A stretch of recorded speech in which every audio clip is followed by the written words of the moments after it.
Gossip మస్తీ.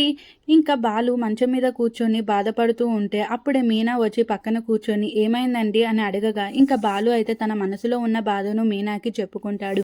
నా కథలో అమ్మ లేదు, నాకు మాత్రమే లేదు. అమ్మ ప్రేమ దొరకని బిడ్డలు కొందరు ఉంటారు నాలాగా నష్టజాతకులు. చిన్నప్పటి నుంచి నాకు ఏదీ దక్కలేదు. నా కళ్ళు ప్రేమ కోసం ఎదురు చూడడం మానేశాయి మీనా. అమ్మ ఉండి ప్రేమ దొరకని దురదృష్టవంతులు ఎవరైనా ఉంటారంటే అది నేనే.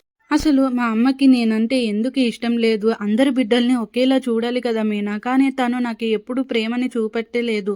అసలు అమ్మ ప్రేమ ఎలా ఉంటదో కూడా నాకు ఇప్పటి వరకు తెలీదు అంటూ మీనాతో అయితే చెప్పుకుంటాడు. ఇంకా మీనా బాలుని చూసి ఇంత మంచి మనిషిని ఆమె ఎందుకు ఇంత దూరం పెడుతుంది? అసలు ఏదో ఉంది తెలుసుకోవాలి అంటూ మీనా అయితే ఇంకా మనసులో అయితే బాధపడుతుంది.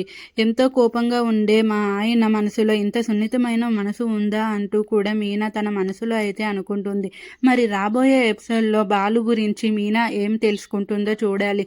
అసలు నిజంగా బాలు ప్రభావతి కొడుకేనా? లేకపోతే ఇంకేమైనా స్టోరీ ఉందా అనేది కూడా మనకి రాబోయే ఎపిసోడ్‌లో అయితే తెలుస్తుంది. వీడియో గనుక నచ్చితే లైక్ చేసి, షేర్ చేసి, సబ్స్క్రైబ్ చేసుకోండి.